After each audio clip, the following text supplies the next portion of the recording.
know if being here on Monday nights is good for you and your life and seeing your kids and everything, but it sure is good for me. It's nice to see you here. It's wonderful to see you, and that is one of the high points of being back here at this desk on Monday nights.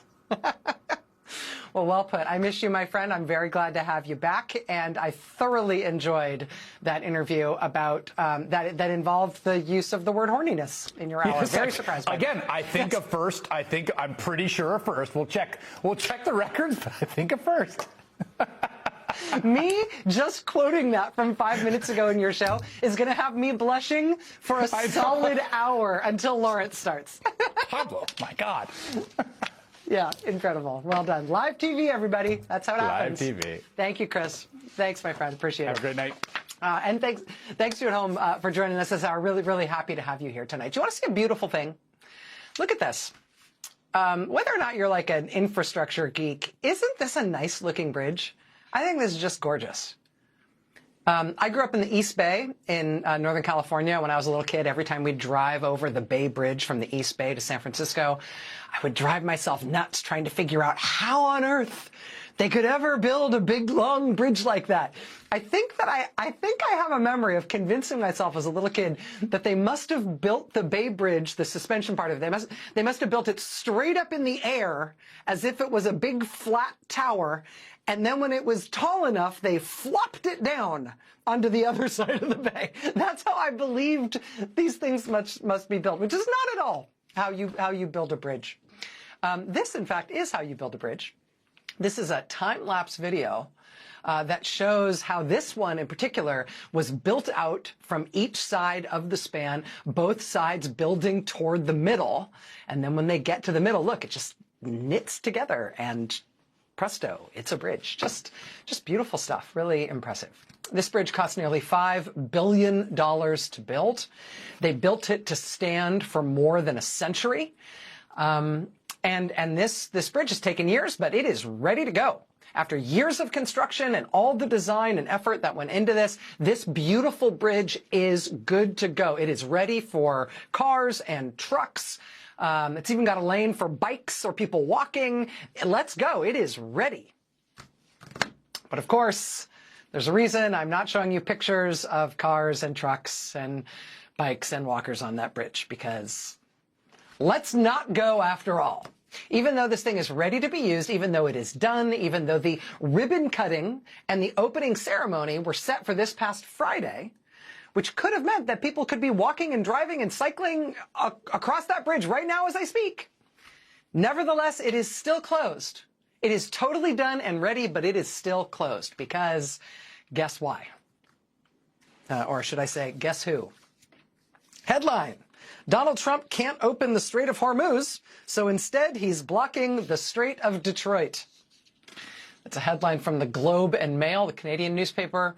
The big, beautiful new bridge that Trump is not allowing us to use is a bridge that crosses the Detroit River. It goes from Michigan, from Detroit, across the Detroit River to Canada, to Windsor, Ontario.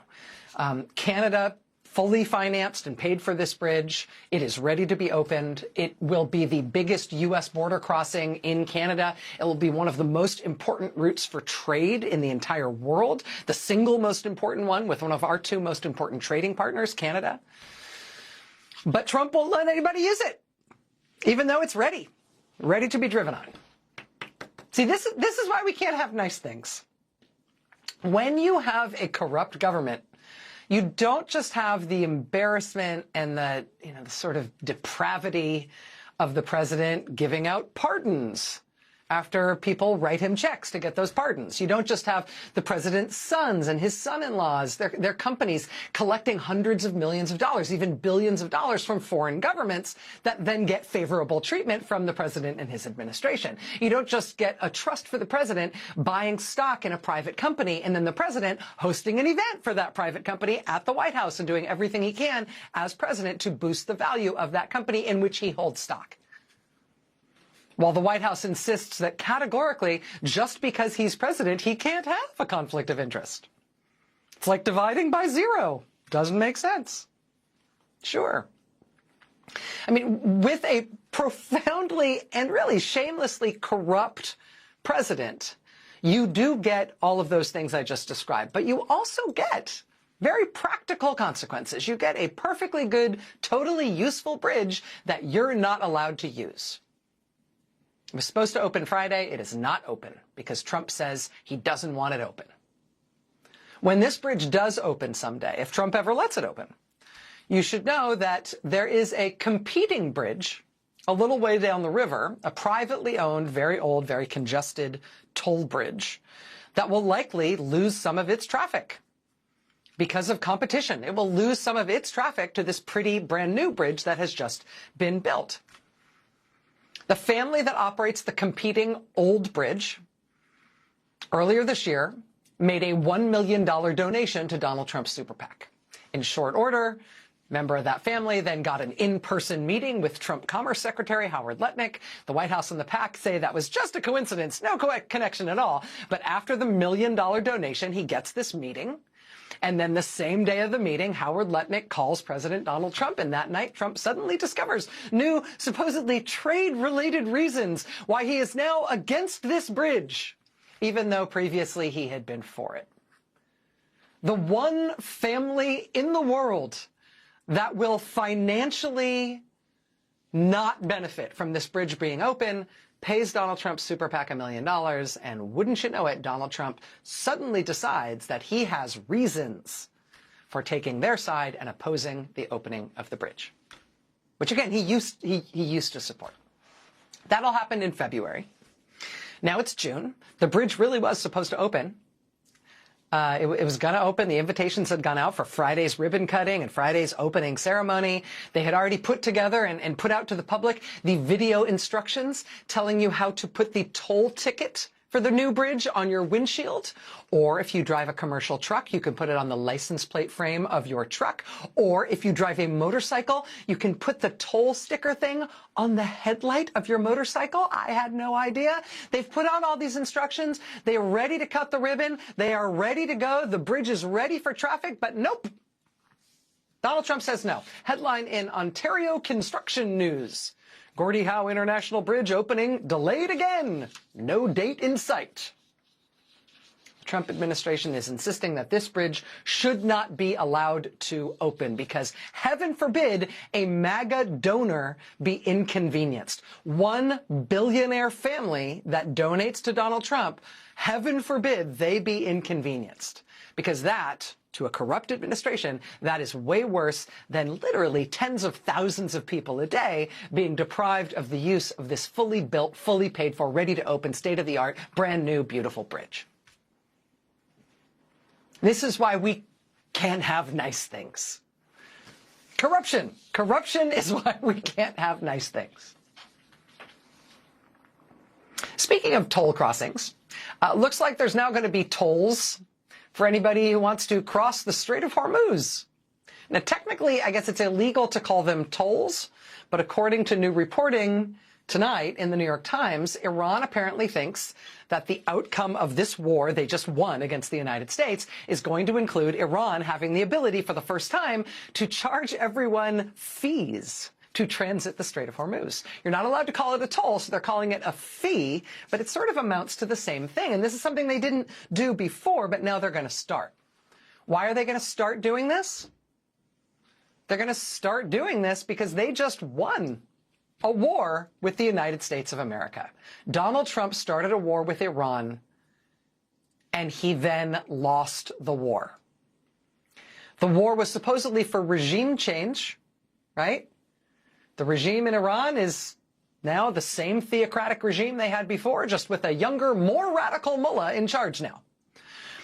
The Iranian Revolutionary Guard Corps is in a position with regard to the government that is as strong, if not stronger, than it was before. Iran's nuclear program, that was another supposed reason for the war, that is still very much in place. Iran's stockpiles of enriched uranium, still very much in place. Trump said he wanted regime change. He said he wanted to end their nuclear program. He wanted to seize their stockpiles of enriched uranium. He did none of these things. He said he wanted to decimate Iran's military capability. Indeed, he says he did so, but, you know, somehow Iran maintained enough military capability to keep the Strait of Hormuz closed all this time. And as recently as this past week, they were able to shoot down an American Apache helicopter.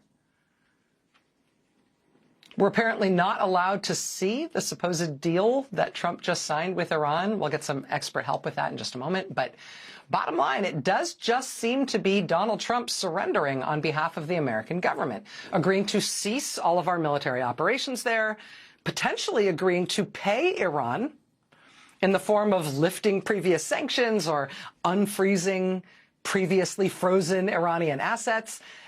And in exchange for us paying them, we get a return to most of the conditions that existed before the war, except things are now worse for us and better for them. That's basically the definition of losing a war. Thanks to Donald Trump starting and then losing this war, Iran is going to be richer and more influential. Its ruling regime is definitely more radical and more entrenched than ever. It can be infinitely more confident in its nuclear ambitions now that they know that the most powerful country and the most powerful military in the world couldn't do anything to end those ambitions, even at the cost of a war. I mean, really, the only difference for Iran now, materially, is that they may be able to start charging fees for ships that want to transit the Strait of Hormuz, which is something they were never able to do before. But hey, to the victor go the spoils, right? Meanwhile, American families are poorer thanks to the spike in energy prices and related inflation that Trump's war caused that may not even level out anytime soon thanks to the damage. That's not even considering the economic impact of what we spent in terms of military materiel and the American lives lost. And then there's the fact that the U.S. government has been humiliated on the world stage, reducing itself to precisely one international ally, one, Israel. Even as the president himself cannot even speak anymore about Israel's leader without using four-letter words, even in public. Remember when Donald Trump said the only way this war would end would be unconditional surrender? He maybe should have specified which country he meant by that. He also said the war would result in a great civilization being destroyed. Remember that? And again, maybe he should have been more specific as to what he meant by that. But I'm just saying this is what he had happening at the White House, the actual White House, as he got ready to sign the supposed agreement with Iran, crying uncle and agreeing that he lost the war he himself started. Motorcycle circus at the White House. So the president spent $14 million on a no-bid contract to make the reflecting pool on the National Mall be blue. He did that during the war. He spent $14 million in a no-bid contract to make the reflecting pool blue. It is already not blue anymore. There's no filter here. This is just what it looks like as of today. The reflecting pool is green again, bright green, electric green. It is covered in very healthy, blooming algae. Trump only reopened the reflecting pool last week to great fanfare. Look, I made it blue. Aren't you glad I spent millions of taxpayer dollars to make it blue? Blue only lasted a couple of days. As of today, it is covered in slimy, huge green algae blooms all over again. This is what the Kennedy Center looks like now. I guess permanently? This is like a permanent little suit the Kennedy Center is going to wear indefinitely now. Trump, of course, as you know, was ordered to take his name off of the Kennedy Center building this weekend. That reportedly did happen, but they are apparently keeping the whole facade of the building covered up with a circus tent. Like a circus tent pattern tarp, or it kind of looks like those things that you used to get in elementary school to teach you how to write cursive, but on the side where one line was dotted and the rest were solid lines. Kind of looks like that. Anyway, that's what the Kennedy Center looks like now. It's the John Irving Arts Building with a circus tent in the middle, because he wouldn't want you to see that his name has been taken down. How else are things going? Well, after he put an anti-vaccine quack conspiracy theorist in charge of healthcare for the federal government, we are now about to lose our elimination status for measles as one of our many interconnected raging measles outbreaks. This one in Utah approaches 1 year in length. That is one of the triggers for a nation losing elimination status for measles. After Trump let his top campaign donor randomly cut things out of the government that he didn't understand, turns out we're all learning now why it's a bad idea to cut out the screwworm monitoring systems that Elon Musk cut from the government. We're learning that now as a potentially devastating screwworm infestation starts making its way through Texas cattle herds. After Trump put a string of his personal lawyers in charge at the U.S. Justice Department and publicly instructed them to start investigating and arresting his political rivals and critics, today we have learned that California's Democratic governor and likely top-tier Democratic presidential contender Gavin Newsom has had his family targeted by Trump's Justice Department. Here's some of Governor Newsom's response tonight. One by one, anyone who has challenged Donald Trump has ended up on his hit list. And today, I proudly join that list. After calling for my arrest last year, Donald Trump directed his Department of Justice to investigate me. And just in the last week, I've learned that his campaign has reached my own home. To get me, he's coming after my wife, Jen.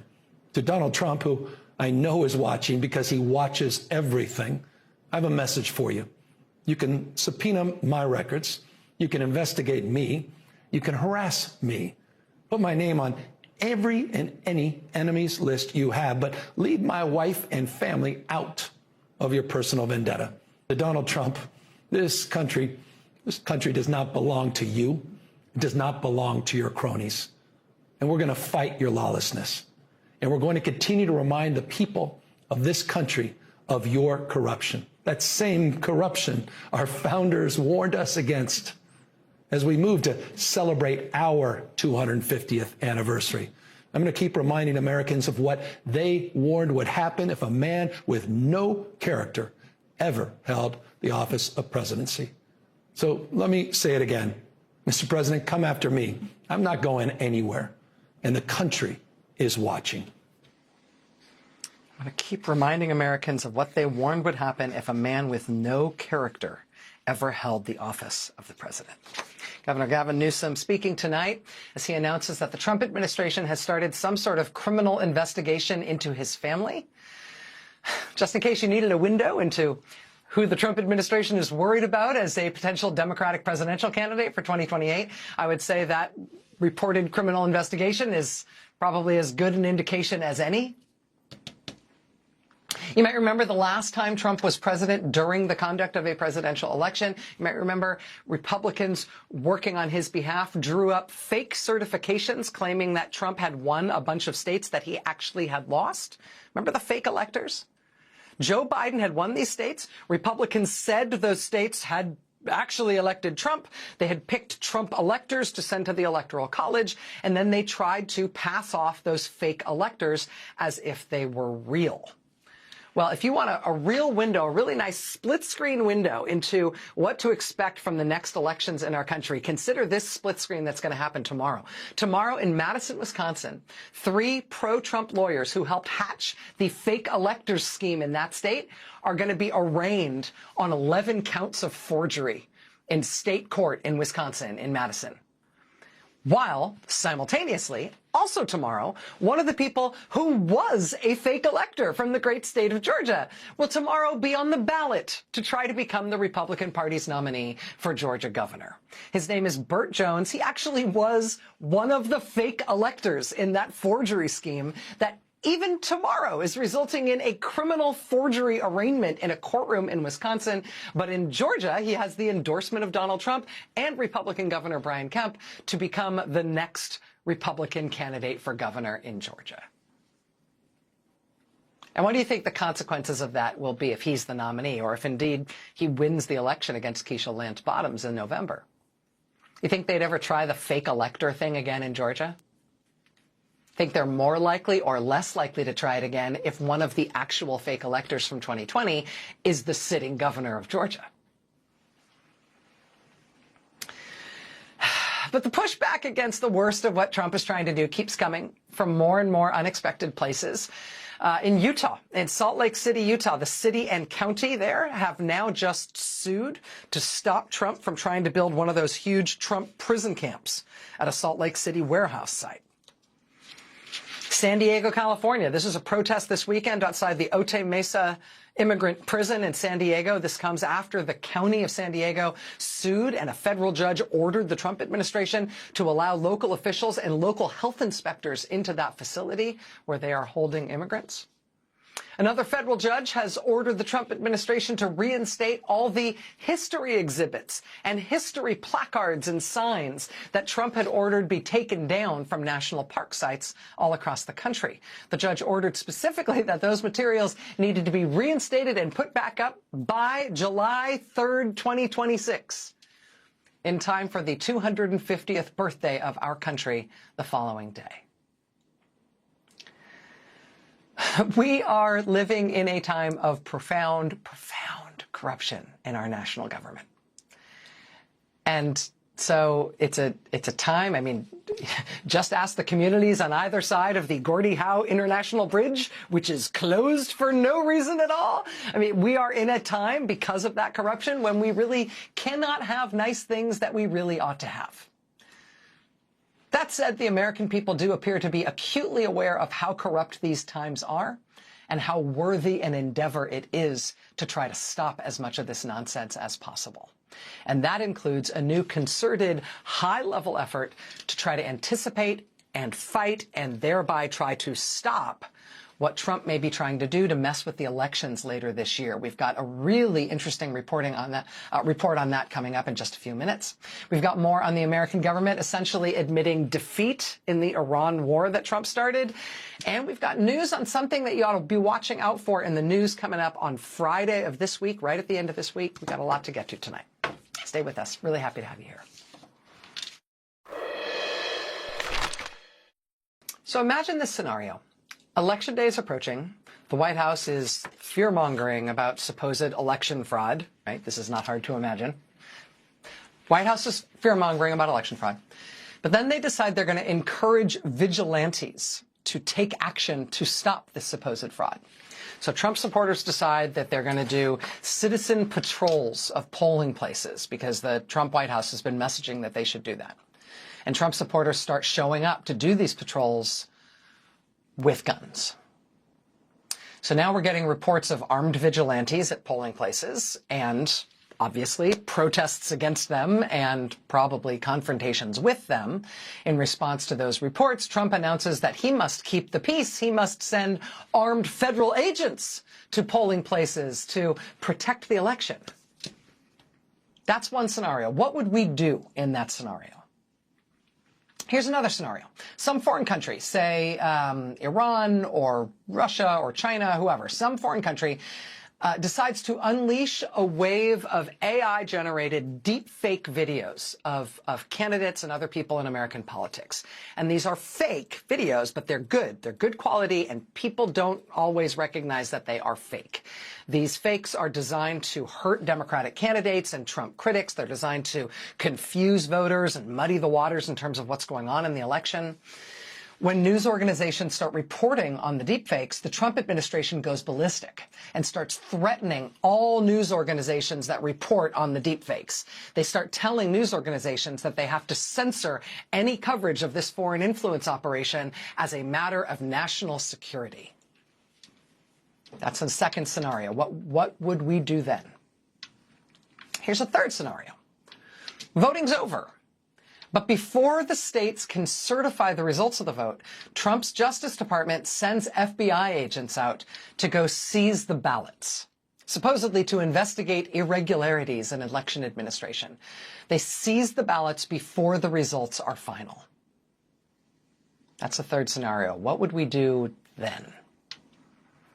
What are the options, really practically speaking? What are the options for protecting our elections from our own federal government?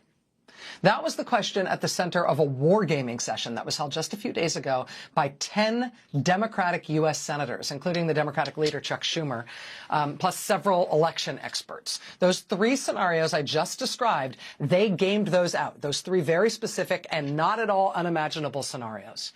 Politico reported that in these tabletop drills, quote, they game planned legal injunctions to bar armed federal agents or armed citizens from voting sites and lawsuits to force the Trump administration to return return ballots if they're confiscated in key contests that could decide control of Congress. They also choreographed communication strategies across elected leaders and campaigns and advocacy groups to combat misinformation and disinformation designed to sow distrust in the results.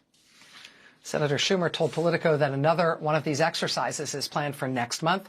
He said, quote, "We're going to be prepared for anything that Trump throws at us." Being prepared for anything is a necessity of living in these political times. Donald Trump, of course, has called for nationalizing elections. He's talked about sending immigration agents, ICE agents, or the National Guard, or somebody else with a gun to voting sites. His Justice Department has seized ballots already from the 2020 election, as well as election records from counties in Georgia and Arizona. On Thursday, Trump's agents served search warrants on a voter registration group in Ohio. Now the White House is absurdly threatening that the U.S. Post Office won't deliver mail ballots anymore in any states that refuse to turn over their voter rolls to the Trump administration.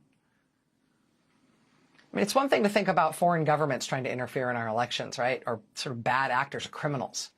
But if it's the federal government who you have to defend the elections against, who does that and how? I mean, specifically, what specific people do it and what do they actually do? Who has the authority to stand up for elections and to plan around these kinds of scenarios? It's not crazy for it to be high-ranking elected officials from the opposition party, from the Democratic Party. Joining Senator Schumer at this strategy session were members of an election protection task force he has set up, including Senators Mark Warner, Dick Durbin, Adam Schiff, Raphael Warnock, and Alex Padilla. They brought in a crew of heavy hitters to offer expertise, including former Attorney General Eric Holder, election law expert Norm Eisen, the heads of the legal group Democracy Forward and the nonprofit Protect Democracy. They also brought in the tireless, hard-charging election attorney, Mark Elias, who has beaten Donald Trump in court on these issues dozens of times. Joining us now is election attorney Mark Elias. He's the founder of Democracy Docket. Mr. Elias, thank you very much for being here. I really appreciate you making the time. Thanks for having me. Did I explain that accurately? Did I miss anything important about these tabletop exercises and what they were about?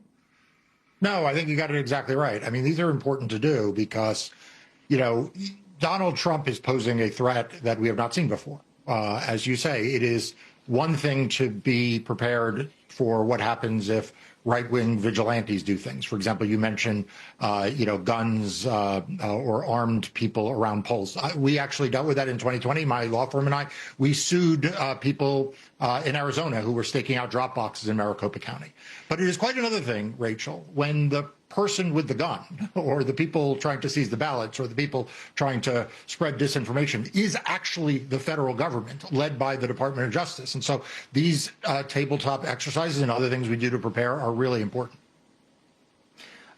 Democratic senators convening this sort of an exercise is of interest to me because I'm realizing now that while we all have a sense of what kinds of responses we want the country to have, we're close enough to these elections and we're deep enough into this primary season that we got to start getting specific about who the country is and what the response should actually amount to in terms of who should do what. Do you feel like that elected Democrats in the Senate and the House in important statewide positions sort of understand their roles and what their individual parts will be to play if any of these scenarios come to pass? Yeah, I think there's been a lot of work and understanding in the last few months. You know, I've been doing this a very long time, Rachel. The first time I was involved in a post-election matter, it involved the Louisiana Senate seat that Mary Landrieu won back in 1996. I did Harry Reid's recount in 1998. I did Al Franken's recount in 2008. I could go on. And never have I seen the Democratic Party as prepared as they are today. And that includes, by the way, the work I did to help Joe Biden and the Democrats beat Donald Trump 60 times in the post-election in 2020. So there are a lot of people involved in preparing. We need to stay focused on the task at hand. It is a very daunting challenge, not like one we've seen before, but I do think the Democratic Party is prepared. With these sorts of exercises and that type of planning happening within the Democratic Party and among Democratic elected officials, What should the public expect their role to be? I think that a lot of Americans who think of themselves just as voters and citizens, maybe they've been to a protest here or there sometime in their life, or maybe they never have, are nevertheless pretty invested in making sure that our democracy gives us free and fair elections in November and that the results of those elections are abided by in this country. What will the public be called upon to do? What should the public be thinking about organizing to do in advance of those elections? Yeah, I think three things. I think number one, they need to prepare to vote, right? They need to understand that the rules may have changed. The registration may be being challenged. We're seeing Donald Trump do that. And so everyone needs to understand the rules and they need to have a plan to vote. Even if they voted before, they need to make out a plan about how they're going to vote this time and make sure they are prepared. Number two is they need to be educated. I mean, I'm thrilled, Rachel, that you are doing this episode tonight with your enormous audience and people paying attention, because it is educating people about the threats that are coming so that they won't be quite as scary. They won't seem quite as out of the blue. So people need to get educated and to share that information with others. I started Democracy Docket actually to be a resource that people could share information from. But there are lots of good sources of information to share. And then finally, if we get down to the place where Republicans or Donald Trump are trying to interfere in the election, then we're going to need people to mobilize. We're going to need them to mobilize peacefully. We're going to need them to mobilize within the law, but we're going to need the public to be prepared to be active in protesting any efforts by the Republicans to overturn the will of the voters. Look, the lawyers are going to do a lot of heavy lifting here. The political professionals will do a lot of heavy lifting here, but it is ultimately on the people of the United States to really do their job. And if that happens, I think we'll be fine. Yeah, and I think that the organizing toward that potential eventuality needs to happen now during the primary season with eyes on November, being ready. And may it be a power that we never have to use, but the American people need to be ready. Election attorney Mark Elias, the founder of Democracy Docket. Mark, it's always a pleasure to have you here, but in particular on this story, it's really invaluable. Thank you. Thank you. All right, we got a lot more news here. Sorry, the host glitched. We have a lot more news to get to tonight. Stay with us. Monday, I have some stuff to show you guys. If we are trying to back... Here's the headline in the New York Times tonight on Trump's efforts to end the war in Iran. Quote, Trump winds down the war he started with goals unmet. That's a nice way to put it. Here's another from the Washington Post. Trump sought to break Iran's regime. He settled for reopening Hormuz. Here's one from Politico. Quote, Trump promised no Iranian nukes. His deal may never do that. You know, it's kind of weird. We still don't know exactly what's in the supposed deal that Donald Trump negotiated with Iran to end the war. Based on what little we do know, it sort of looks like Donald Trump is just agreeing to give in and lose the war because he doesn't have any good military options left. And he apparently had no other ideas or plans about how to meet any of his stated goals. That also is a very nice way of saying that Donald Trump is admitting he lost the war. MSNOW reports that under the agreement, quote, Iran will be allowed to have a civilian nuclear power program, a key demand from the Iranians that hardliners in the U.S. and Israel have long opposed. Both Trump officials and Iran say that under this new agreement, Iran and the U.S. will just continue to talk about the future of Iran's nuclear program, which is exactly what they were doing before Trump launched the war. Experts also tell MSNOW that based on what little information we have, the nuclear deal Iran offered the U.S. before the war appears to have been better than the deal they are offering Trump now. This kind of makes sense when you consider that they won the war. Trump said the goal of this war was to destroy Iran's missile capabilities. He said their missiles would be, quote, totally obliterated. So far, the administration has not indicated that this deal in any way limits Iran's missile stockpile. The New York Times has reported that Iran still maintains about 70% of its pre-war missile stockpile. And there's no reason to believe they won't now just build it back up just as strong or stronger than it was before. Trump also said this war would ensure Iran's proxy forces can, quote, no longer destabilize the region. But there's no indication that this deal will do anything to stop any of that either. The one thing the Trump administration says this deal will do is reopen the Strait of Hormuz. The only reason the strait was closed in the first place was because Trump launched this war.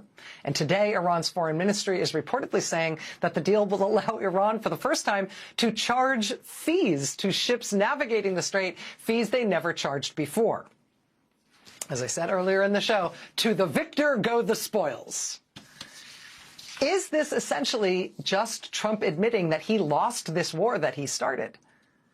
I mean, the White House certainly wouldn't describe it using those words, but there really appears to be nothing that the United States has, quote unquote, won in this war. If anything, if anybody won anything, it was Iran. This really does appear to just be Trump crying uncle. Joining us now is Ayman Mohaldin. He's the co-host of the Weekend Primetime on MSNOW. Ayman, it's great to see you, my friend. Thanks very much for being here tonight. Great to be with you, Rachel. Let me just ask you let me invite you to push back on the way that I'm characterizing this. Is it fair to say at this point that we don't know of anything in this deal that puts the U.S. in a better position than we were before Trump started the war? Absolutely not. And that's the short answer to it. There is nothing that you can demonstrably say is making America better off today than it was on February 27th. And you've gone through the entire list very accurately. And two things that I would add to that. You know, J.D. Vance was on CNBC this morning, the vice president, saying very proudly that the U.S. had destroyed Iran's military and its capabilities, somewhat to project power in the region. And he seems to have forgotten that just a few days ago, Iran shot down a U.S. Apache helicopter that we had to go rescue the two pilots that were evacuated out of that situation. On top of that, Iran hit a civilian airport in Kuwait last week, killing one person. And on top of that, Iran managed to also fire ballistic missiles at Israel, which they were able to shoot down. So if J.D. Vance, on the eve of this signing of this deal that we don't know anything about, is coming on American TV and telling the American public we destroyed Iran's capabilities, where Iran is still inflicting this kind of damage on our Arab allies, on Israel, on our own troops, then the definition of destroyed has been completely flipped upside down. And we're living in a very dystopian world where he can just come on TV and make those types of assertions and expect everyone just to go along with it. Yeah, and that's exactly right. Not to mention the fact that they certainly have sufficient military power to keep the Strait of Hormuz closed, which they have and which they've shown the ability to do indefinitely.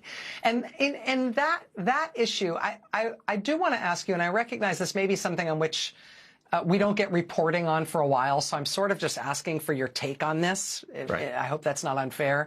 But why do you think this is happening right now? Why announce this agreement now? This is, I think, my estimation of this is Trump admitting that he has lost this war and therefore wants to get out of it. In terms of why do that now? Like, why give that to yourself as a birthday present? If I had to guess, I would say that it may be these increasingly hair on fire warnings that the oil industry has been issuing, both publicly and apparently specifically to the president, to the White House, about oil reserves dwindling, that potentially leading not just to continued high oil prices, but a huge new spike in oil prices that would come soon. I mean, I think that may be what's driving the timing, but I wanted to get your take on that too. No, that is a very important part of it. And one thing that, you know, for an American audience, we know Donald Trump is if there is one thing that he does well, it is he's a master of optics, right? And he's a master of the theatrical, because he always wants to make everything look big and look theatrical in terms of how he delivers it to the American people and try to claim it as a win.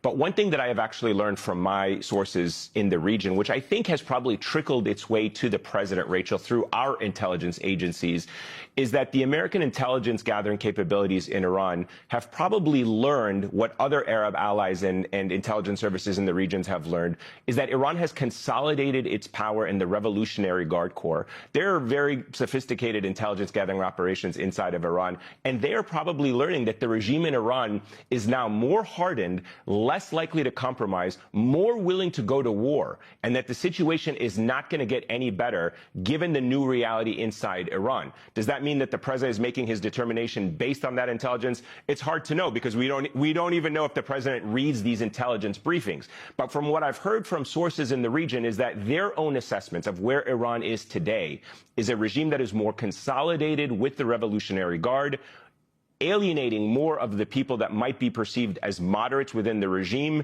and consolidating power more with the kind of theological military center of the regime in Iran that is more hardline, less likely to compromise, and that has posed a challenge for the Americans and what they can actually achieve militarily.